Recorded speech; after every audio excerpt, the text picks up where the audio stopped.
오늘의 큐티 말씀은 나훔 2장 1절부터 13절입니다. 제목 니느웨의 마지막. 먼저 앞뒤 문맥을 살펴보겠습니다. 하나님께서 나훔 선지자를 통하여 아수르, 니느웨를 심판하십니다. 약 100년 전 요나 선지자의 심판의 메시지를 들었던 니느웨 사람들이 회개하여 하나님의 용서를 받았는데 이후 니느웨 사람들이 악행을 저질러 결국 심판을 받게 된 것입니다. 엘고스 사람 나훔을 통하여 니느웨 심판의 메시지를 전하는데 아수르 사람은 잔인하기로 유명했습니다.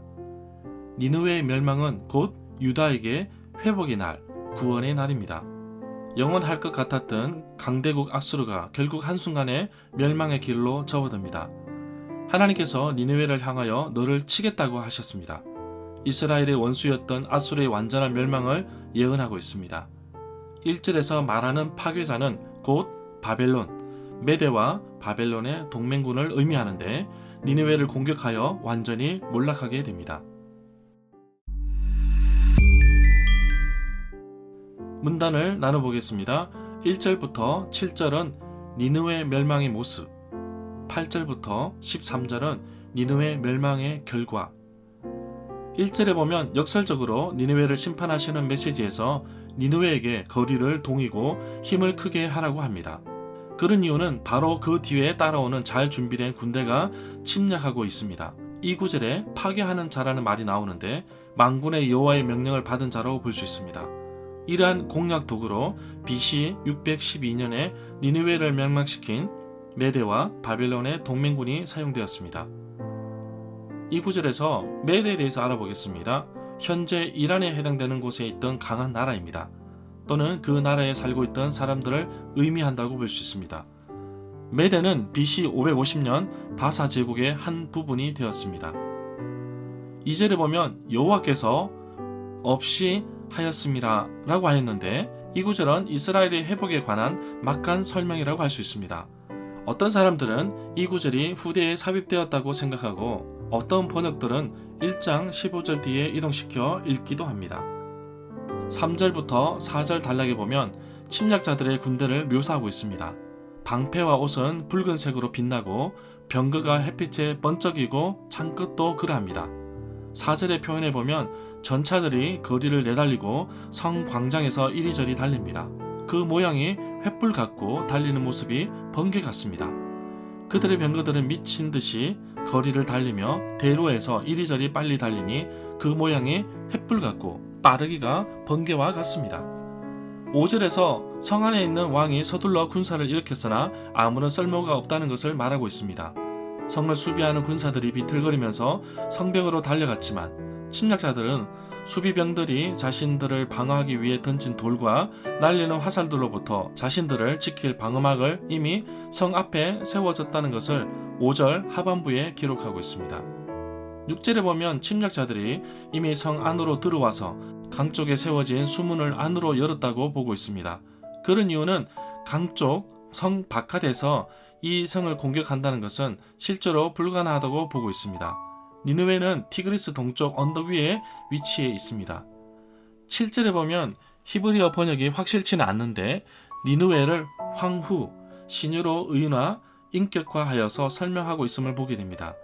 또 다른 견해는 실제 황후나 시녀를 가리키기도 하고 또는 도성을 수호하고 있던 여신의 우상과 그 신을 수종하는 신을 표현한다는 견해도 있습니다. 8절에 보면 연못에 가득한 물은 성읍에 가득 찬 주민, 백성을 말하는데 이들이 목숨을 구하기 위해서 정신없이 달아나는 것을 볼 수 있습니다. 이 구절에 니느웨는 예로부터 물이 모인 못 같더니 라고 하였는데 또는 깨어진 못에서 새는 물 같더니 라고 이해할 수도 있습니다. 그러나 이러한 번역은 히브리어가 분명하지는 않습니다. 9절에서 실제로 바벨론 연대기에 보면 정말 많은 물건들을 약탈하였다고 기록하고 있습니다. 9절부터 10절 두 구절에 보면 9절에서는 침략자들에게 소리친다고 봅니다. 바벨론 연대기에 따르면 그때에 그들이 약탈한 것이 엄청났다고 합니다.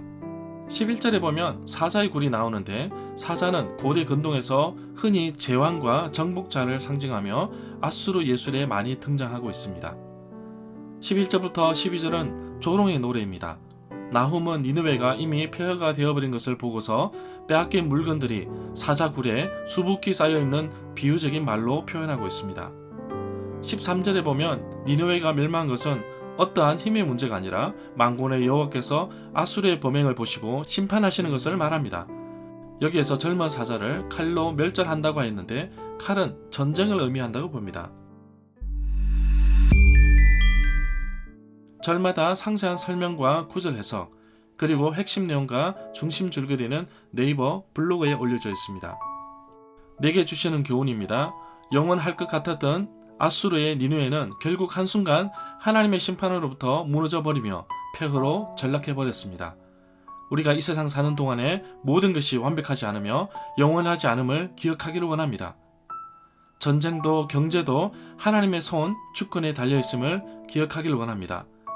한 나라의 흥망성쇠도 하나님의 주권임을 기억하기를 원합니다. 우리는 단지 청직일 뿐입니다. 관리자일 뿐입니다.